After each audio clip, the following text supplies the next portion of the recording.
Dhamma. Tonight I'm going to talk on this topic, how to become an Ariya. This topic was suggested by Brother Injai here. Also, I think you all can see that it's a very important topic because everybody wants to become an Ariya.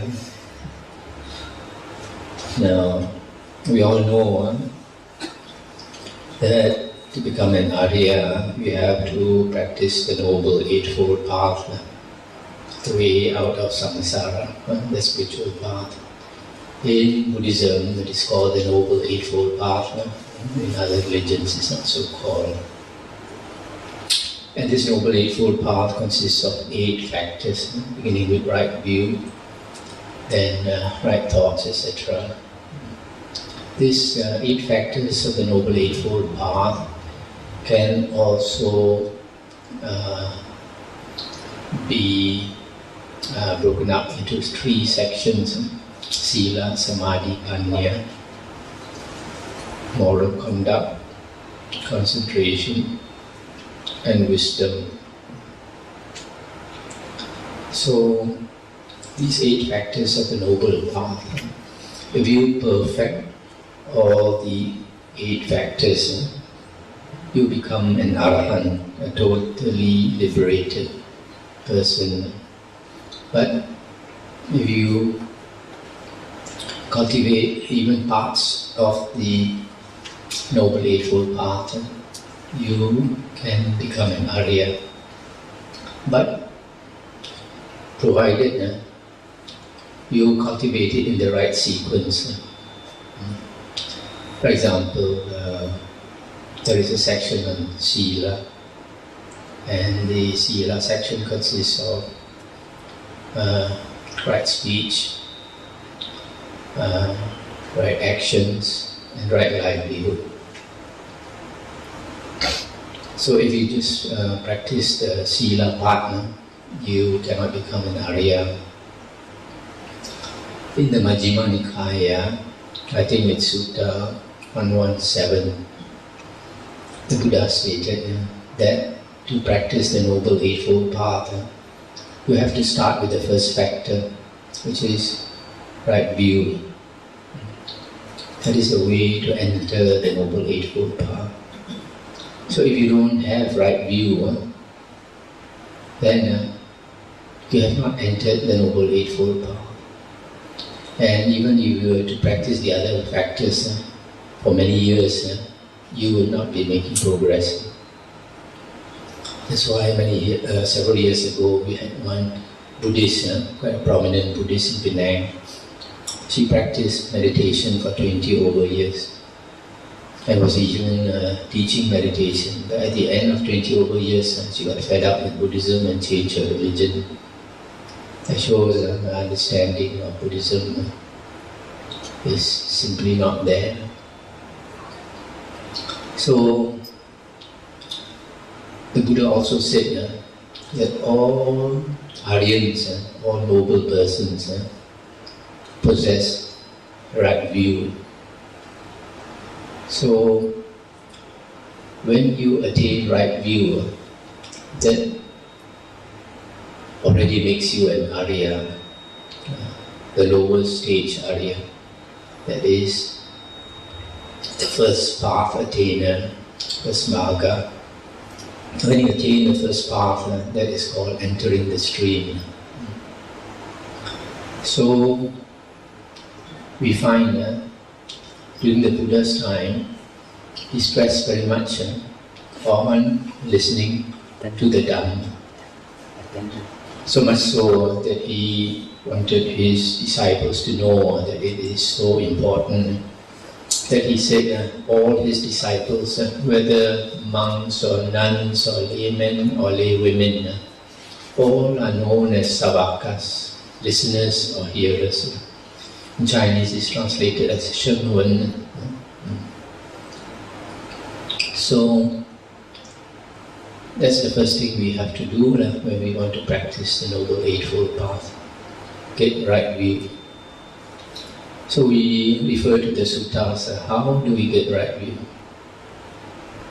And we find in Majjhima Nikaya, I think Sutta 43, the Buddha said that there are two conditions to attain right view.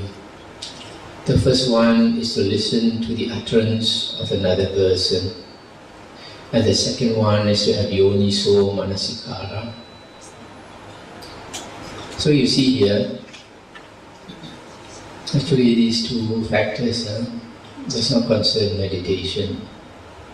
The most important one is to listen to another's utterance. It also means to listen to the Dhamma from an external source. It's very important to learn the Dhamma from an external source. Some people have been taught that by meditating they look inwards and they can attain stream entry. But no, according to the suttas, by yourself you cannot get right view. So even if you were to meditate and look inwards for umpteen years or so, you can never get right view. You must get this right view from listening to the Dhamma from somebody, from an external source. And then the other factor is yoniso manasikara. This word yoniso manasikara, yoniso comes from the word yoni, which means womb, or the place where something is born, the source. And manasikara basically consists of two Pali words like mana or mano, which is the thinking mind, thinking faculty, and kara, which is work. So manasikara means work of mind. That means paying attention or contemplation, contemplating. So yoniso manasikara means you contemplate something until you go to the source of the problem. So for example, if you hear two persons arguing and each of them are trying to tell you that they are right, then you listen to their argument and then you can contemplate right to the source of the problem. And you can see who is right, who is wrong. So to have that clearness of mind where you can see right to the source of the problem. So you can translate it as thorough consideration or thorough attention. So now I'll talk more about these two things. Now, the first one, listening to the Dhamma. Listening to the Dhamma or studying the Dhamma or investigating the Dhamma. During the Buddha's time, there are no books. So that is why the Buddha said listening to another's utterance. But nowadays, we have books, we have CDs, we have recorded talks, either in audio or video. So it's not just a matter of listening, we can also read. So listening also includes reading. And listening to the Dhamma. What Dhamma is this? This Dhamma refers to the original teachings of the Buddha, the authentic teachings of the Buddha, because nowadays our Dhamma is very mixed, very rojak. So the authentic teachings of the Buddha refer to the earliest Nikayas, the four Nikayas, namely the Digha Nikaya, long discourses of the Buddha, the Majjhima Nikaya, middle length discourses of the Buddha, the Samyutta Nikaya, the topically grouped discourses, and the Anguttara Nikaya, the numerically arranged discourses. Now these are the earliest four Nikayas. The Khuddaka Nikaya now has 15 books according to Thailand and Sri Lanka.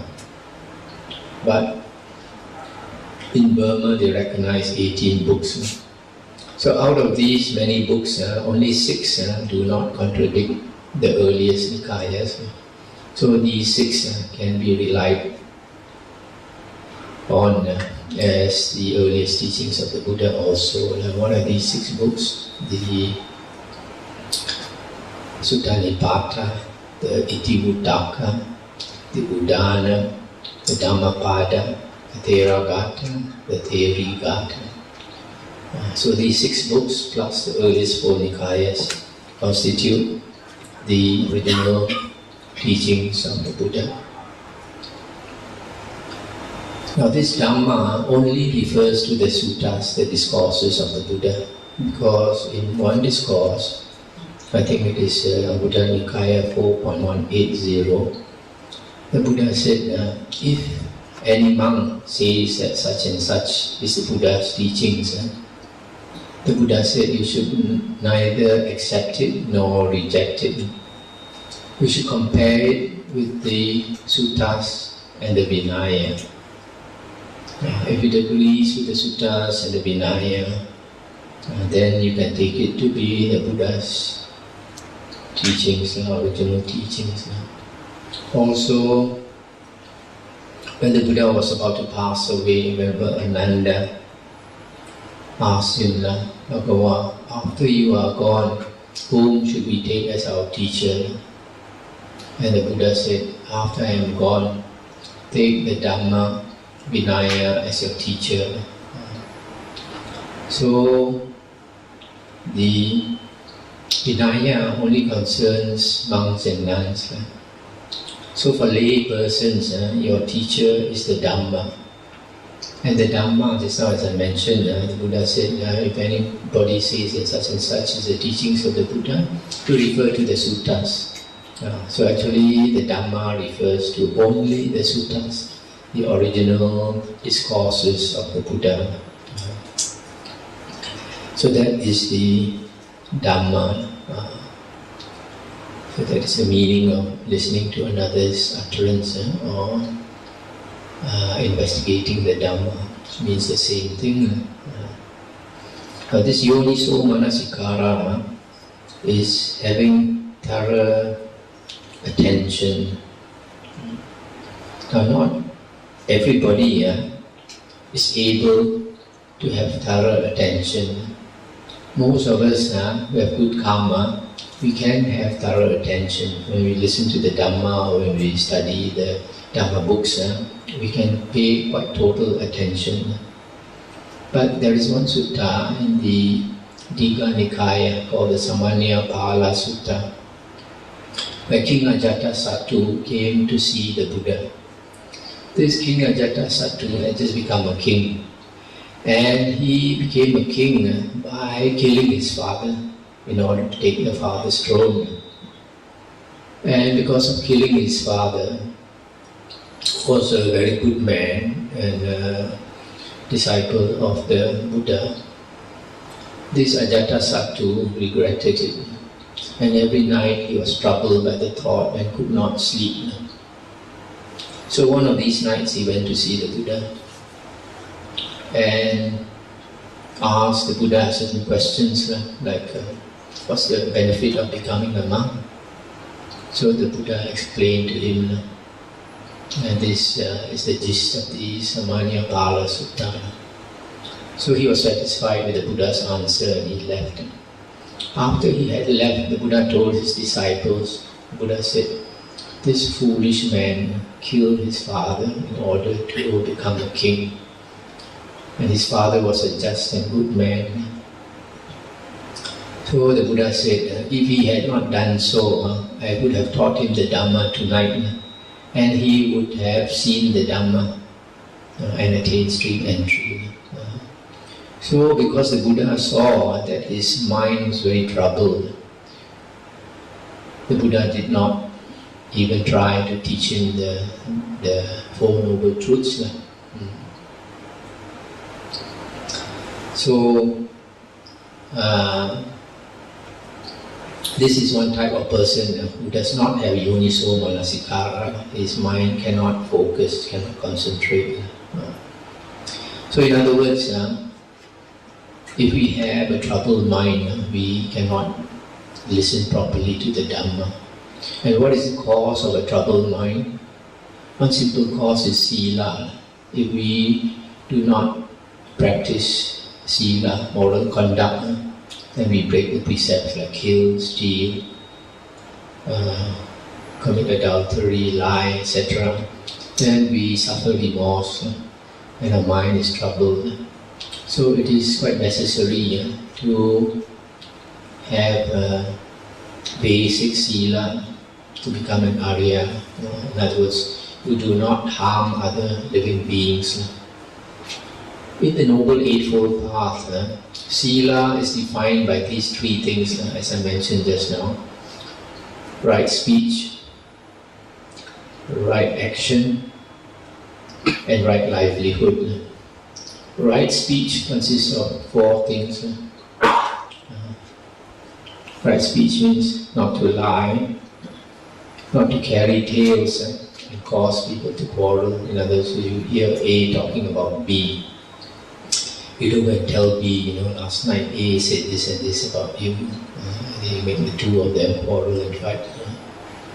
So that is the second precept in the verbal conduct.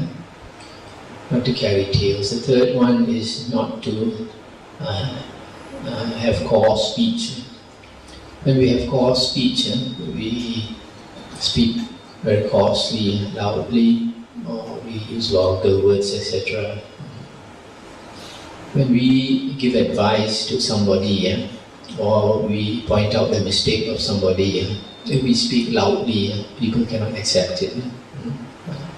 But if we speak gently, then even if you criticize somebody, but you put it in a gentle way, that person can accept. So that's why the Buddha said right speech, we should speak gently, not use coarse speech.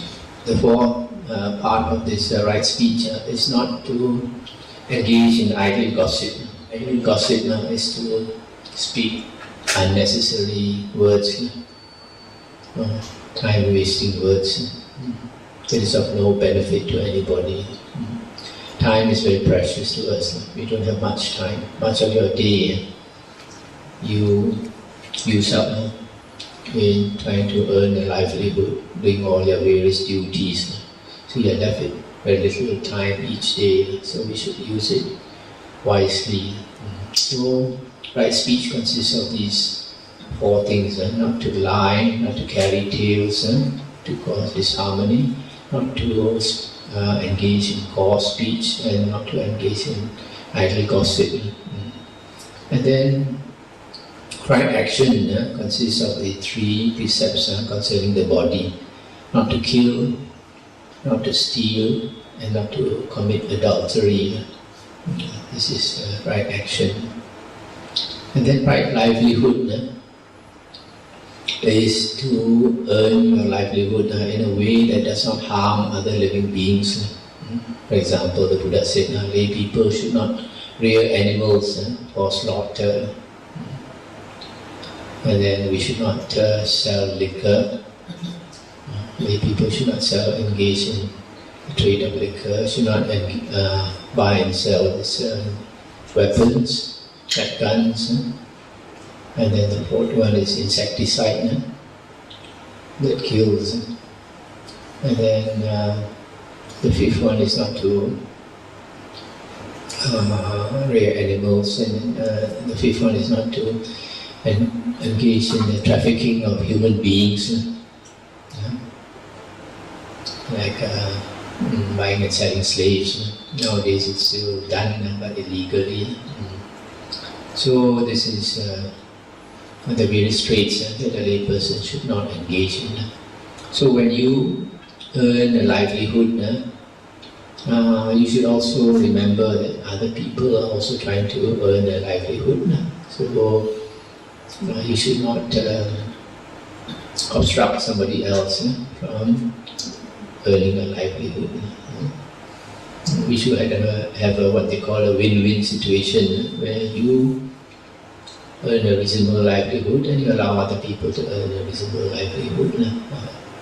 So this is right livelihood. So these three things, right speech, right actions, and right livelihood, makes up for the sila part in the Aryan Eightfold Path. So if you keep this Aryan Sila, you don't harm other living beings. And so your mind is not filled with remorse. So when you listen to the Dhamma, then you can understand. Now it's also to able to have this yoniso manasikara, it's also very helpful if you meditate. And during the Buddha's time, meditation was mainly concerned with attaining jhana. In other words, during the Buddha's time, they always practiced samatha meditation. Because in the suttas, remember Ananda was asked, what type of meditation is praised by the Buddha? And remember Ananda answered, the first jhana, the second jhana, the third jhana, the fourth jhana. So you can see here the aim of Buddhist meditation is to attain the jhanas. And some people don't understand why jhanas are important in the Buddha's teachings. In fact, jhanas are extremely important because when you practice samatha meditation, you train your mind to focus. We train our mind to focus. Our normal mind is very scattered. So you have to train it to focus. And you train it to focus by putting your attention on one object all the time. The mind tends to run away. Our attention tends to go out through the six sense doors to see, to hear, to smell, to taste, touch, and think. So, because our mind is constantly going out through these six sense doors, a normal mind is quite scattered. So we have to train it to focus. When you are able to focus your mind, then you have strength of mind. And the Buddha says you are able to see things as they really are. So, also when we attain some samadhi, the hindrances come down. There are 5 things called pancha nivarana, 5 hindrances that envelop our mind. And when they envelop our mind, we cannot see properly. It's just like when you use dark glasses. When you use dark glasses, then I show you a piece of cloth. That cloth is green in color. But you have dark glasses on, you look at the cloth, you might think it's blue. And then I tell you it's green. And then you argue it's blue, because you see it's definitely blue to you. But when I remove your dark glasses, then only you see that it is green, right? So when we have these dark glasses on, we can't see clearly. In the same way, when the 5 hindrances envelop us, we cannot see things clearly as they really are. So the Buddha says we have to get rid of these 5 hindrances, and the only way is to attain samadhi. Then they reduce the 5 hindrances. So when you are able to reduce the 5 hindrances, you can see things very clearly. I'll give you a classic case. In the Theravada, I think it is mentioned, when the Buddha started to gather disciples, he went to certain people. He only went to certain people, and I believe he went to those people with strong samadhi, who had attained jhana either in this lifetime or in the previous human lifetime. Afterwards I will tell you in more detail about the disciples of the Buddha. So there was one layman. He was from a very rich family. He was a young man and he had 4 wives and many slaves to entertain him. And every day, since his father was so rich, he didn't have to work. Every day he would enjoy himself by getting drunk and watching his slaves dance and sing for him. So one day he was in his usual condition, quite drunk and watching his slaves. And the Buddha walked in front of his house. So when the Buddha walked in front of his house, he saw the Buddha, and something from the past stirred him. So when he looked at the Buddha, he concentrated, he focused on the Buddha, and because his mind had trained before to focus, and when he focused his attention on the Buddha, he shook off his drunkenness so easily. Then he went to the Buddha, bowed to the Buddha, invited the Buddha to his house, and from there he became a disciple of the Buddha. And later I think he renounced and became an Arahant. So you can see here the power of a focused mind. He can just shake off his drunkenness like that. So the Buddha said in the same way, if a person has a focused mind, when he teaches them the Dhamma, attain Arahanthood. There are many cases of this which I will mention later. So that is the advantage of having a focused mind. And that's why we want to train in Samadhi. So to have Yoniso Manasikara, first you got to have, you have to keep Sila, you have to have moral conduct so that you don't have a remorseful mind, you don't suffer from remorse, have a troubled mind. And then you can meditate, then it is even better if you practice samatha meditation to focus your mind. Then when you listen to the Dhamma, you can see it very clearly, understand very clearly. So these are the two conditions to attain right view, to attain stream entry, namely listening to the Dhamma and having Yoniso Manasikara. But this Dhamma actually is concerned with the Four Noble Truths. Because the Buddha says in the suttas that there are two types of right view. One is worldly right view and transcendental right view or Aryan right view. Worldly right view is to understand the law of karma vipaka, intentional action and its result. If you understand the law of karma vipaka, then you will not harm other living beings. You will keep your sila naturally. So this is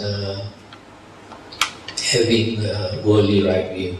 Aryan right view is understanding of the Four Noble Truths.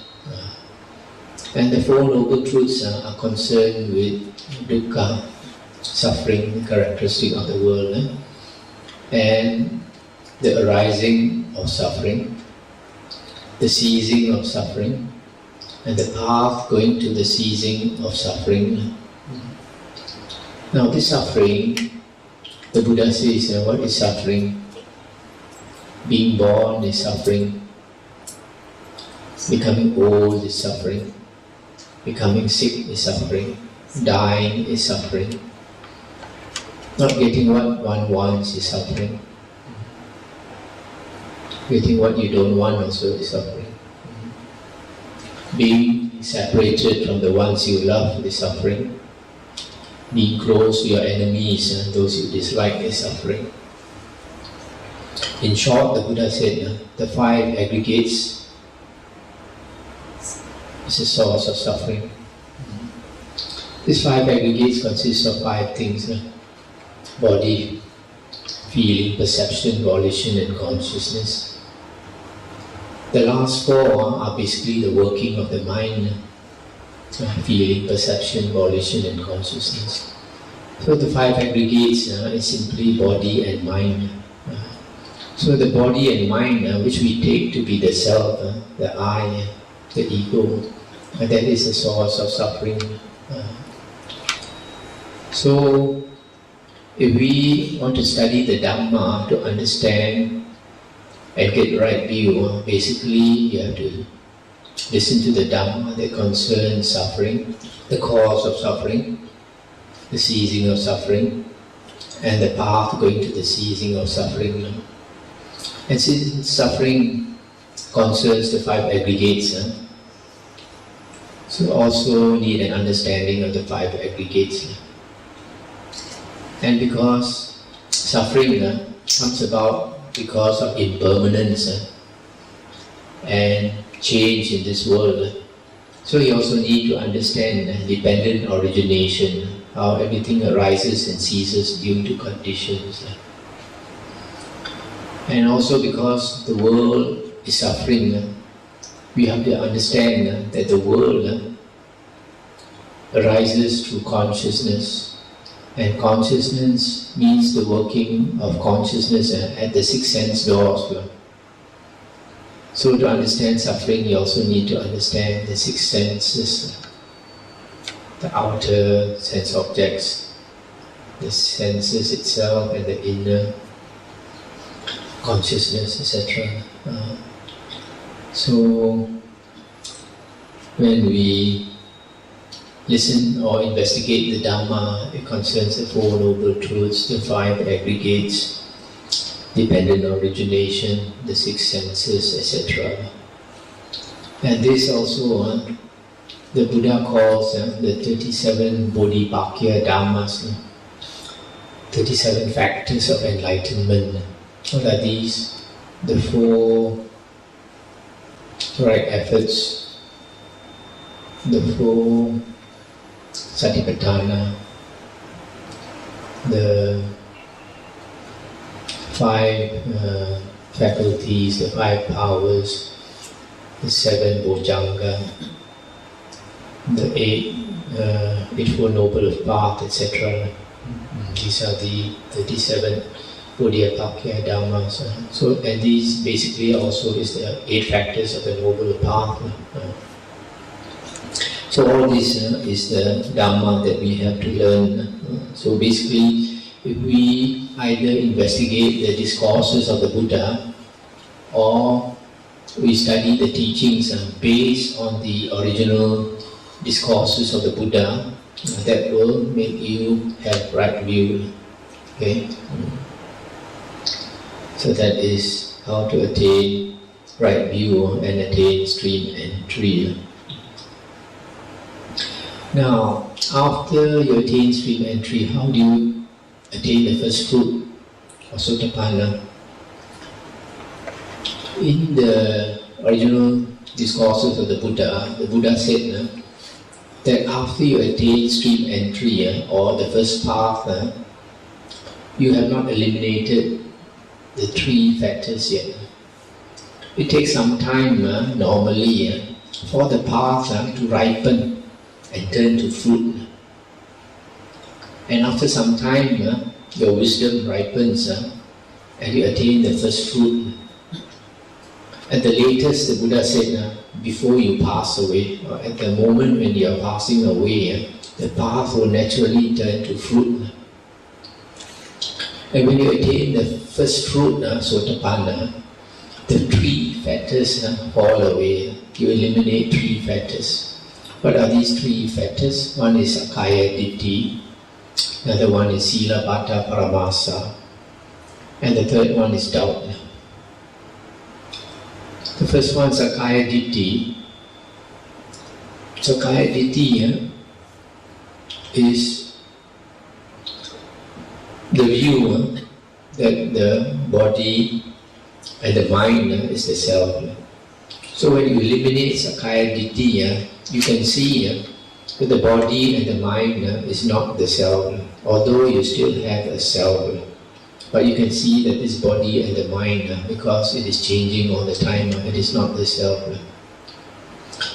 Science tells us that this body is made up of cells, billions and billions of cells, even trillions and trillions of cells. And these cells are rising and passing away all the time. Some cells are born, some cells die, some cells born, some cells die. And so we are constantly changing our cells. So much so that it seems that every 7 years, all the cells in our body have changed. Every 7 years, we practically get a new body. So when we think of these cells in our body arising and passing away, the simile the Buddha gave is like foam. You know, when you wash your clothes, you use fat and you stir the water. What happens? A lot of bubbles form, right? This is the foam. Now, if you look into the foam, you find bubbles, new bubbles are formed, old bubbles burst, new bubbles form, old bubbles burst. But there is nothing solid inside that foam, nothing that you can identify as I, nothing that is unchanging, right? In the same way, in our body, there is nothing that you can say, this is me, because it's changing all the time. The moment you say one particular cell is you, it passes away, it dies, and new cell forms, right? So the body is changing all the time. The mind, the Buddha says, is changing even faster than the body. You see, the mind is changing all the time. Sometimes you decide to do something, the next moment you decide not to do. Yeah. That's why the Buddha says, when you decide to do something good, you should do it quickly before you change your mind. When you decide to do something bad, like scolding somebody, the Buddha said, delay. Put your mouth on hold. After some time you change your mind, then you don't scold that person. That is, so from here you can see the body and the mind is changing so fast that you can't take it to be the self. So that is the first factor. If a person becomes a Sotapanna, he eliminates this factor. He can see clearly that the body and the mind is not the self, although he still has a self. Only the Arahant has no self. Then the second factor that the Sotapanna eliminates is Sila Bhatta Paramasa. Sila Bhatta Paramasa is clinging to Sila and rituals, rules and rituals. So if we cling to rules and rituals, we don't understand that rules and rituals have a purpose. We just keep following it. So we should not follow blindly, we should use our wisdom.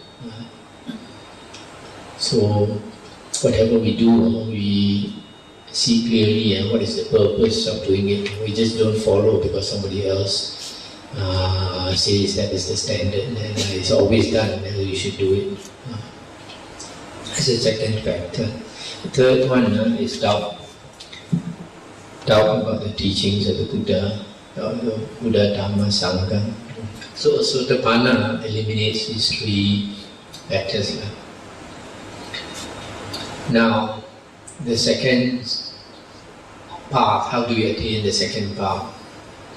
The Buddha says, what is the difference between a Sotapanna, the first fruit, and a Sakadagamin, the second fruit? Sakadagamin means once eternal. Means he comes back to the human birth only one more time and then he has to enter Nibbana. Now the difference, the Buddha says, is that the Sakadagamin, the second fruit person, has reduced greed, hatred and delusion. Now greed, hatred and delusion is connected with the hindrances. Greater the degree of hindrances we have, the higher the hindrances. And our greed, hatred and delusion is more. So to reduce the greed, hatred and delusion, or to reduce your hindrances, you've got to have a bit of samadhi. Not necessarily jhana, but threshold concentration or access concentration, upachara samadhi.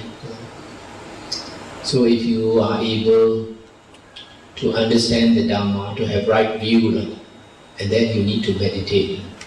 You need to meditate and have some concentration. So when you have that concept, that access concentration, which is near to jhana, near to one-pointedness of mind, then you can reduce your greed, hatred and delusion. So from here onwards, you see some samatha is needed.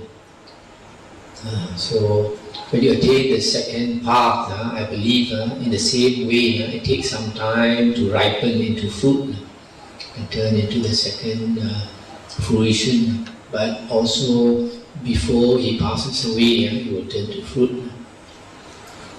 So to attain the first path, stream entry, is not that difficult. And to attain the second path, also not that difficult. But to attain the third path and the third fruit is very difficult. Why? Because the Buddha says the difference between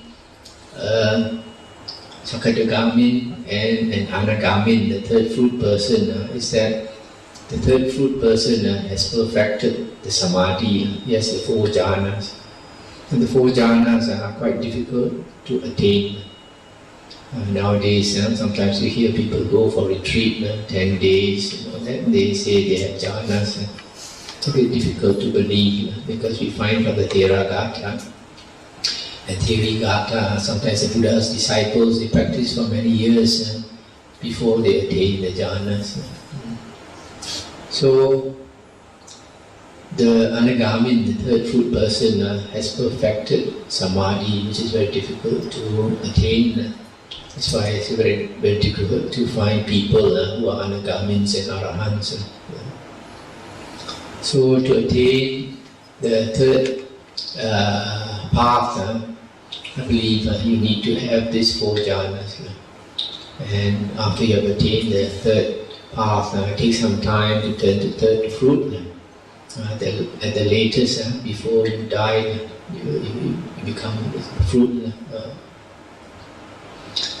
And then, in the same way, to attain the 4th path, you need the 4th path, to 4th path and 4th fruit, you need to perfect the Noble Eightfold Path. So when you perfect the Noble Eightfold Path, you have perfect samadhi, you also have perfect sati, etc. Then only you can attain the 4th path, which after some time turns to the 4th fruit.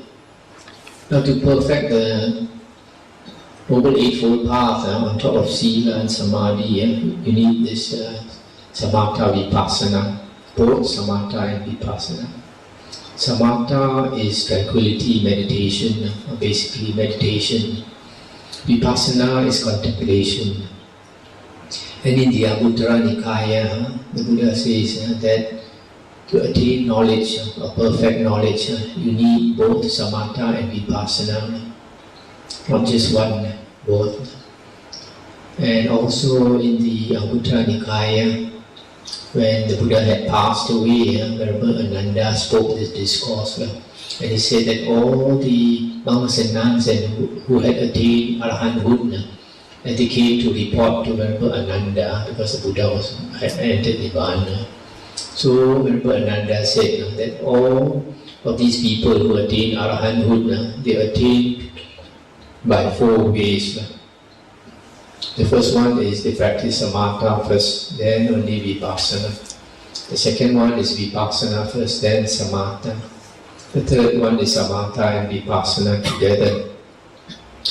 And the fourth one, they fix their attention internally. When you put your attention internally, you go back to your source of consciousness until the mind becomes one-pointed. And then you will know the way to liberation. So all these 4 ways, you find that they need both Samatha and Vipassana, concentration as well as contemplation. So that is why we find that this present day Vipassana teaching is flawed, because it is only Vipassana without Samatha. This Vipassana is contemplation. That means either you listen to the Dhamma when you are not meditating, or when you come out of meditation and you contemplate on the Dhamma. This Dhamma is extremely important to attain Ariya, because there is one sutta where the Buddha says there are 5 occasions when a person becomes liberated. In other words, a person becomes an Arahant only under 5 conditions, 5 occasions. The first one, the Buddha says, is when that person is listening to the Dhamma. and he becomes an Arahant. The second one is when he is teaching the Dhamma. The third is when he is repeating the Dhamma. When we repeat the Dhamma, like during the Buddha's time, they had no books, so they kept repeating the suttas they had heard. This is equivalent to our reading the suttas again and again and again. So when you repeat the suttas, also the Dhamma, you also become enlightened. The fourth one is when you reflect on the Dhamma that you have heard or you have read. You reflect on it and you become enlightened.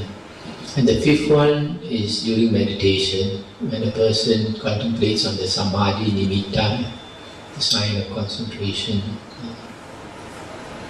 So from here you can see out of the 5 occasions, 4 are concerned with the Dhamma. That is why it is impossible to become enlightened without knowing the Buddha Dhamma. That's why you find there are many ascetics in India, external ascetics. They have super meditation, so much that they have psychic power, and yet they cannot become enlightened simply because they did not listen to the Dhamma. Somebody like Jesus Christ also, he had great psychic power, and yet he cannot become enlightened because he did not have the chance to hear the Dhamma. In fact, our Buddha was practicing so hard for 6 years and he could not become enlightened until he decided to use his jhanas and attain psychic power, and then he looked into his past lives. When he looked into his past lives, he realized that he was a disciple of the Buddha Kassapa. So when he remembered that life, all the Dhamma that he had heard from Buddha Kassapa came back to him. He remembered the 4 Noble Truths, etc. And then he used that 4 Noble Truths. He contemplated on the 4 Noble Truths and he attained enlightenment that night. So you see, without him remembering the 4 Noble Truths, he could not have become enlightened. That is why the Dhamma is so important. So that is the way to Arahanthood, the way to liberation. So in the practice, besides keeping sila, 2 practices are extremely important. We practice the way out of samsara. One is listening to the original Dhamma, the teachings based on the original suttas of the Buddha. And the second thing is to practice samatha meditation, so that you focus, you cleanse your mind of the 5 hindrances, these defilements of the 5 hindrances. Then you can see very clearly. So basically, this is the way to attain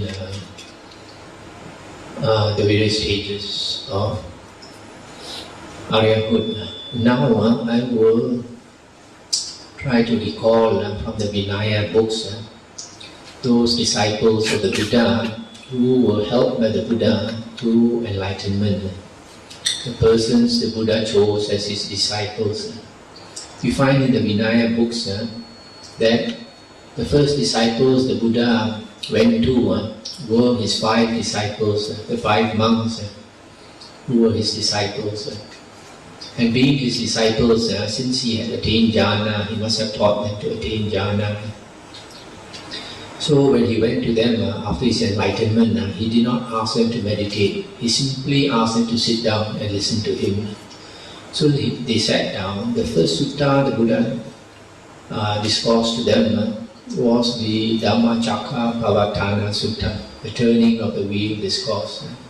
Listening to this, the Anya Kondanya, the monk, understood, and he attained stream entry. That's why he was called Anya Kondanya. Anya means knowledge, because he exclaimed, I know. So after that, the Buddha continued to discourse with these 5 monks. And over a period of days, the last sutta he spoke to them was the Anatta Lakkhana Sutta, basically about anatta, no self. And upon hearing this discourse, all five of them attained arahanthood. You see, no, never ask them to meditate, just sit down and listen to him. So this is the vipassana part. They had already cultivated the samatha part. So the listening to this Dhamma was the vipassana part, and that led them to enlightenment. Now after these five arahants, the Buddha made this Yasa come to him. Yasa was the son of a very rich man in town, and he had 4 wives and many of slaves to entertain him. And every night these slaves would sing and dance for him, and he would watch until he grew tired and he would fall if he fell asleep. Now, when he fell asleep, the other slaves were so tired, they also fell asleep. So probably the Buddha made him wake up in the middle of the night. He woke up in the middle of the night, he saw these slaves sleeping in front of him. When they dance for him, they're half naked and all that, very beautiful and all that. But when they fell asleep, their bodies were quite exposed and all that. And then he must have been ascetic in the past life who contemplated corpses. When he looked at these women half naked, he thought of corpses. So dukkha came to his mind. He kept muttering dukkha, dukkha. So he walked out of the room. He didn't want to see them. He walked out of the room, and something made him walk towards the gate of the city. At night the gates are locked. But when he came to the gates opened by themselves. So the Buddha must have used his psychic power. So he kept walking until he came to the forest where the Buddha was. So when he came to the Buddha, he was still muttering dukkha, dukkha. So the Buddha told him, Yasa, come and sit down here, there is no dukkha here. So when he heard that, he happily sat down beside the Buddha. Then the Buddha preached to him a discourse, a gradual discourse, ending with the explanation of the Four Noble Truths. When he listened to this discourse the first time, he attained stream entry. So he was very happy, he stayed with the Buddha. The next morning, his father was looking for him, frantically looking for him, because he was the son of the richest man in town. He thought something happened to him, kidnapped or something. So he walked out all over looking for him, and he walked out of the city gates and then saw his sandals along the way. Then realized his son had walked this way. So he continued walking until he came to the Buddha. Yasa was sitting next to the Buddha, but the Buddha used his psychic power to shield him from the father. So the father could not see him. So the father asked the Buddha whether he had seen Yasa. So the Buddha said, sit down, in a while you will see Yasa. So when he heard that, he happily sat down. So the Buddha gave him the same gradual discourse, ending with the Four Noble Truths. When he heard it, he also attained stream entry. And Yasa, hearing it the second time, became an Arahant. You see? So then, Yasa's friends, 54 of them could have been his fellow ascetics in the previous life. They heard that Yasa had renounced, and they scratched their head. The son of the richest man in town becoming a monk, surely his teacher must be somebody special. So they went to see him and the Buddha. In the same way, the Buddha preached to them. One by one, they attained arahanthood. So 50, including Yasa, 55, plus the 5 monks, 60 arahants. So when the Buddha had 60 arahant disciples, he asked them to walk and spread the Dhamma. He said, don't 2 of you walk by the same road, go by different roads and teach Dhamma for the benefit, for the good and the happiness of the manifold. So they went. Then after that, the Buddha contemplated whom should he go and teach. Then he found there was a group of ascetics living by the banks of the river. They were called Jatilas, matted hair ascetics. They kept the hair very long, paucham. And then they worshipped the fire. And they had this wrong view that they could cleanse their sins by bathing in the river 3 times, putting the whole body immersed in the water of the river 3 times in the morning and 3 times in the evening. So, despite their wrong views, the Buddha went to them and stayed with them for several weeks. And over these weeks, the Buddha showed psychic power, great psychic power to them. They were so impressed that they all shaved off their hair and became his disciples. So when they became his disciples, he preached to them one sutta called the Fire Discourse. He knew because they like to worship the fire, they like to hear about fire. So the Buddha said the whole world is on fire. The eyes are on fire, the ears are on fire, the nose is on fire, the tongue, the body, the mind is on fire. What fire? The fire of greed, hatred and delusion. And then slowly from here the Buddha talked about no self. And just listening to one sutta, 1,000 of them became arahants. You see? So after that, the Buddha brought them to Rajagaha, the city of Rajagaha. Because before the Buddha was enlightened, he had passed to Rajagaha. And King Bimbisara was very impressed with him and asked him to stay there. But he refused because he was searching for enlightenment. So King Bimbisara made him promise that if ever he became enlightened, that he should come back and teach them. That's why the Buddha came back. So when King Bimbisara saw the Buddha and the 1,000 arahants, he was very impressed and he called out all his people of Rajagaha to come and see the arahants, and he threw a big dana for them, a lunch for them. Then after the meal, the Buddha as usual gave a talk, and the Buddha gave a gradual discourse ending with the 4 Noble Truths. And according to the Vinaya books, 120,000 people attended, came to listen to the Buddha. And all of them attained stream entry. You see? Can you believe that all of them meditated? They are ordinary people. So that is the way to attain stream entry, by listening to the right discourse. The discourse concerning the 4 Noble Truths, the 5 aggregates, dependent origination, the 6 senses, etc. In other words, the earlier suttas of the Buddha. So from here, you can see these are the arahants mentioned in the Vinaya books. And then 2 more. Who are the 2 more? Sariputta and Moggallana. Sariputta and Moggallana were disciples of an external sect teacher. And then they were good friends, very good friends. So one day Sariputta, I think he was on arms round walking on Pindabat. And then he saw Venerable Asaji. Venerable Asaji is one of the earliest 5 arahants. So when he saw Venerable Asaji, he was very impressed. Venerable Asaji looked very serene and there was a certain brightness around him. So he came to Venerable Asaji and asked him, who is your teacher? What Dhamma does he teach? Then Venerable Asaji, having heard very few discourses, he couldn't teach very much.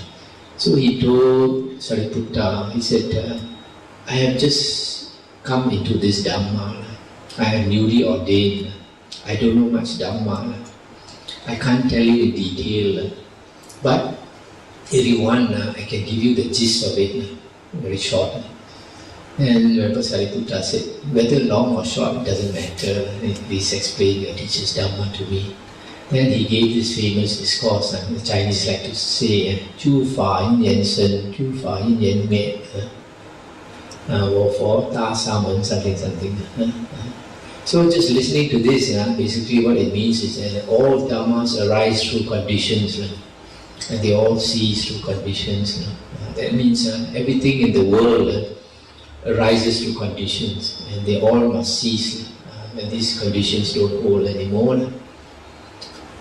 And just listening to these few words, he attained stream entry.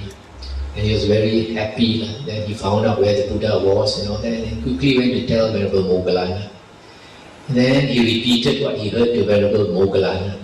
And when Moggallana, upon hearing the same thing, also attained stream entry. So you see, like just now we heard that right view is attained through the utterance of another person. Somebody teaches you the Dhamma, and then you attain stream entry. So the two of them went to tell their external sect teacher that they are leaving, they're going to become the disciples of the Buddha. And of course the external sect teacher was very unhappy in Sanjaya. So they went to become the Buddha's disciples. After they had become the Buddha's disciples, the Buddha taught them the meditation, taught them the Dhamma. And this Moggallana, he made a lot of effort in his meditation. In fact, both of them also made effort and attained the 4 jhanas. But it is mentioned in the Vinaya books that Venerable Moggallana, he didn't sleep. 7 days he didn't sleep.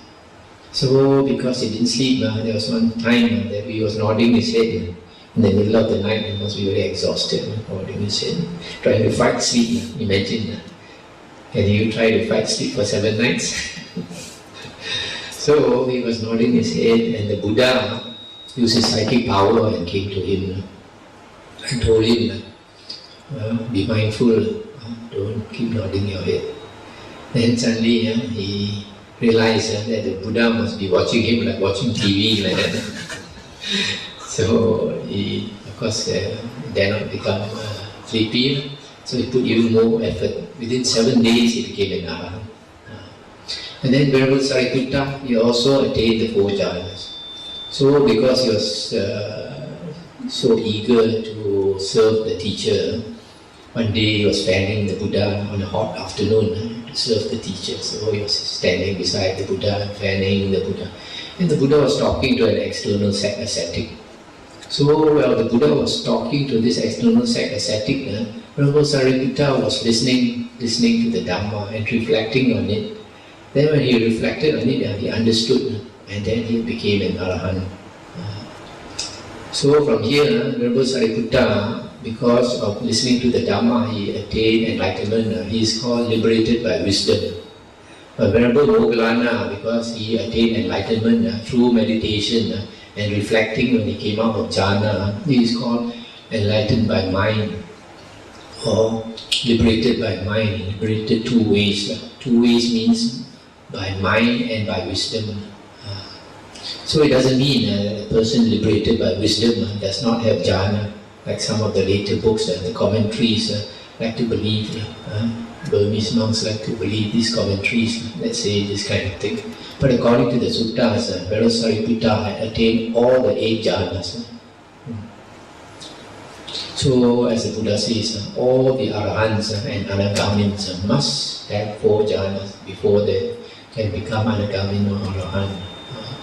So from here you can see all these cases, how important it is to listen to the Dhamma to attain stream entry. And after you have attained stream entry, the suttas say there are 5 conditions that are helpful for you to become an Arahant. First one is Sila. Second one is Dhamma Savana, listening to the Dhamma. Third one is Dhamma Sakacha, discussion of the Dhamma. Sometimes when you listen to the Dhamma, you're not very clear. You discuss with other people who know so that you can understand better. Then the 4th one is Samatha. The 5th is Vipassana. So you see from here, the way to liberation are these 5 things. Sila, listening to the Dhamma, discussion of the Dhamma, Samatha, meditation, and Vipassana, contemplation. Just now I mentioned to you the 5 occasions when a person becomes an Arahant, liberated. The first 4, listening to the Dhamma, teaching the Dhamma, reflecting on the Dhamma, repeating the Dhamma. These 4